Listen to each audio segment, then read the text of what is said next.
issue that we're going to be raising is a clear signalling that we're seeing from this government of a further move to the right, particularly in relation to housing and cost of living measures. So the veil has been lifted and this nasty Thatcherite bent is being revealed. So not on behalf of tenants, not because the rent pressure zones aren't working, but on behalf of international investors. Micheál Martin has said that he will review rent pressure zones. Also, I think very cynically, he has talked about opening up the market even more for private housing. That is not something that was ever signalled in the general election. It is not, in fact, quite the opposite. The impression was given that more public housing was needed, and in fact, the Fianna Fáil gave we're better at Fine Gael on building public housing and we're going to do more of it, and now they're actually saying they will do more to entice the private sector. This is a disaster for so many of the people that we're in touch with on a daily basis, who are being evicted, who are having rent increases, and who are sitting on council housing lists for anything from 11 to 16 years. And in particular, I want to highlight in my own constituency, where it's one of the epicentres of the housing crisis for a decade, we have a land bank sitting there undeveloped that could build 7,000 housing units, plus schools, plus parks, and plus other infrastructure. I'll be demanding that this Dáil, actually has investment to develop those land banks, not the other way around. And I think this nasty Thatcherite streak of dropping the cost of living measures that so many working families have been relying on is very, very serious. The last issue I'll just mention is I think Fine Gael have questions to answer about why they selected a senator to run in 2 elections, despite being found to have carried out misconduct, sexual misconduct, at a Fine Gael or at an event, and why they reappointed him. They certainly waxed lyrical and used the very serious issue of gender-based violence against other political parties, but I want to find out what the safeguarding policies of all these parties are. It's very unusual to have a fine system of 10,000 against somebody. And I would also like to hear what they're going to do now on this serious issue of the epidemic of gender-based violence, rather than just using it as a point-scoring issue.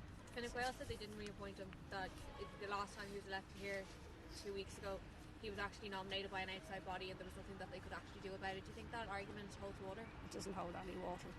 He's a Fine Gael member, he's a Fine Gael senator, he speaks on behalf of the government in political debates in the media.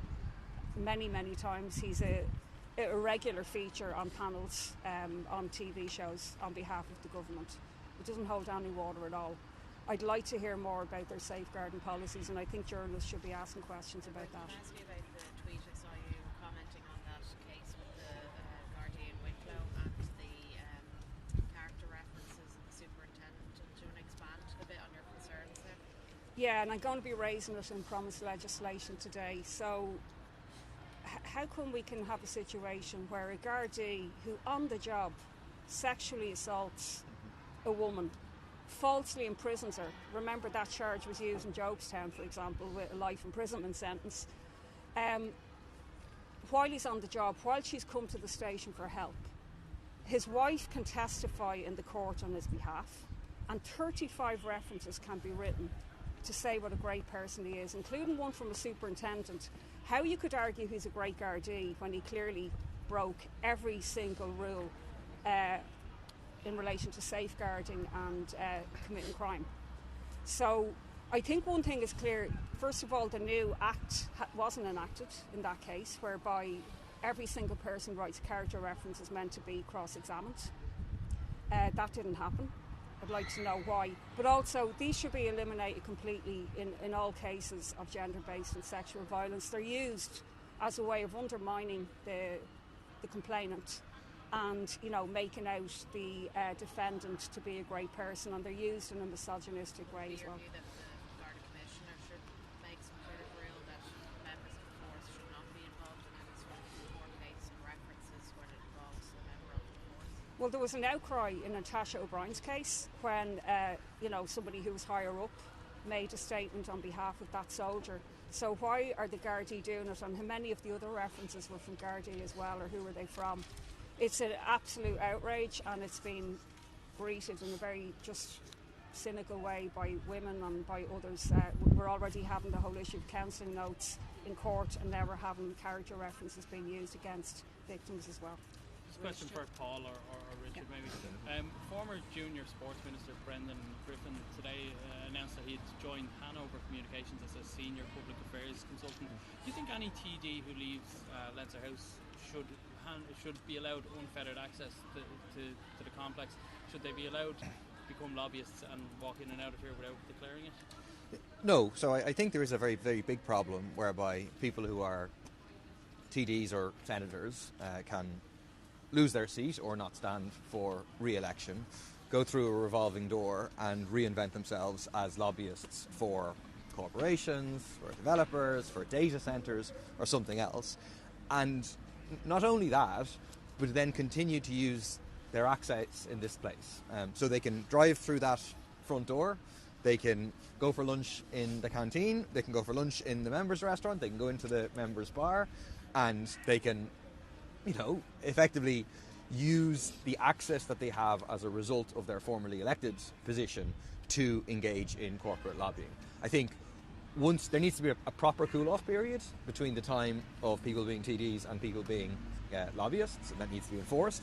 But then once people become lobbyists, then effectively they should no longer be treated as former public representatives while they are in that role. So the special privilege access that they get should be cut off. Otherwise it has a deeply corrosive effect, because you have people who have a mind on what their future jobs may be when they're engaged in their job in terms of policy. The obvious example of that was the Fianna Fáil Junior Minister Michael Darcy, who was poacher turned gamekeeper. He was involved in regulations in terms of the financial sector, and then he ended up going to be a lobbyist for them. Just the other point I want to make quickly and hand over to Richard is in relation to... Take your time.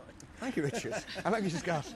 In relation to what is an assault on what is left of neutrality. It was revealed on Thursday night, Friday night, that effectively the government has their heads of bill written to amend or get rid of the triple lock. The government attempt to paint this up and say this is not about neutrality, this is about something else entirely. It's about not giving countries a veto on how we act, and actually we're in favour of neutrality. That is not the truth. Micheál Martin was telling the truth in 2013 when he said the triple lock is at the very core of our neutrality, when he described the attempts to get rid of the triple lock as an out-of-touch ideological obsession by Fine Gael. That is an obsession that has now been taken on with gusto by Micheál Martin. He's now even more obsessed about it than Fine Gael is. And it absolutely is about dismantling what is left of our triple lock, of our neutrality. So the last government launched an assault on neutrality, in particular in the aftermath of Putin's invasion of Ukraine, because they thought this was the moment to go for it. They all had statements about the need to rethink what it means to be neutral, to reconsider our neutrality and so on, and they got massive pushback from the public. They haven't given up on that strategy, they just reframed it and renamed it. And effectively what they've done now is just empty the word of neutrality of any content whatsoever. So literally under their definition of neutrality, Ireland could send troops to be part of an occupying force in Iraq, and as long as we don't join NATO, we're still officially neutral. If you listen to what they actually say, that they define neutrality as simply not joining a military alliance, nothing else about it. And a few important questions need to be asked of the government. One, where do they want to send troops that they cannot currently send troops? They need to be honest with people. If they want to send troops somewhere, or wanted to over the past couple of decades or whatever, where is it that you wanted to send troops? Secondly, they need to be challenged on this false assertion that this is about giving, that currently the Security Council powers have a veto over our deployment of foreign troops. That is not true. I mean, it was a Fianna Fáil government, I think, in 2006 that brought in the Defence Amendment Act, which explicitly changed, which used the example that they now use of Macedonia, and changed the triple lock, changed the third element of it to say that it wasn't just the Security Council, it was also a resolution of the UN General Assembly. The truth is, this is about freeing the hands of the government to align with NATO, to send troops on NATO-led missions. We know that at the time of the invasion of Iraq, while we were all marching against that war, and with the support of the vast majority of the public, that the then Fianna Fáil government allowed US troops to use Shannon Airport. If it wasn't for the triple lock, they could have sent Irish troops to participate in that invasion and that occupation. So that's why we absolutely have to resist, and we're going to be beating the drum very, very loud to resist the drive to militarism, to undermine what is left of neutrality. Yeah, I know you're cold, so I'll be quick. First of all, I just want to say that the interview by Micheál Martin at the weekend in relation to the housing crisis in this country really is an instance of the mask slipping from Fianna Fáil and Fine Gael to expose why we have a housing crisis. They have pretended for some time they were interested in addressing the market failure of the private sector and delivering social and affordable housing. And what we see now, that was just a lie they were telling the Irish public. And given the first opportunity with this new, more right-wing government, they're exposing what their real agenda is, which is to allow the profiteers to gain even more control over the housing sector. I mean, to me, the most telling statement in the whole thing is when he says the government are going to pivot more towards private investors.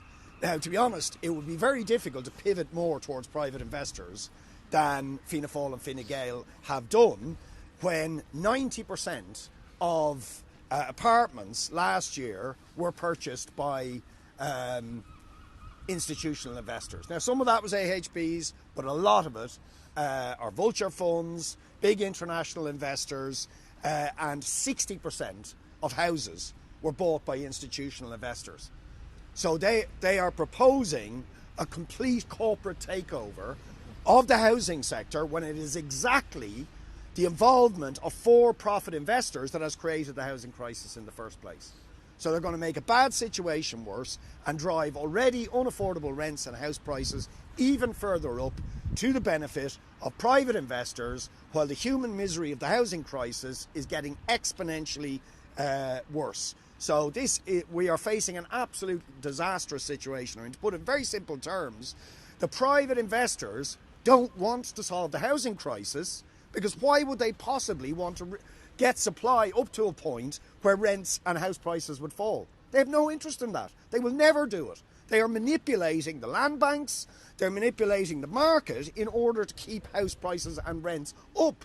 And this government is now planning to hand the housing sector lock, stock and barrel over to the people who actually have caused the housing crisis and have an interest in maintaining the housing crisis. Second thing I just want to raise briefly is, after this, we will be going, myself, I think all of us, or some of us anyway, are going over to the picket lines of the British and Irish Modern Music Institute, where a savage attack has been launched on the lecturers and staff in that institution, that third level institution, where 53 of 135 lecturing staff are being laid off, and where they plan to create a new yellow pack casualised lecturer grade, which is starting a very serious race to the bottom, which is going to impact on all third level teaching staff and lecturers if they get away with it, because they're going to create a new grade where people are completely casualised and where they are paid far less than their counterparts in most of the third level sector. And what's outrageous about this is, although this is a private college, the people who apply to it believe they are applying to the TU Dublin, which is funded by the HEA to provide this course, and yet they are doing this to the staff.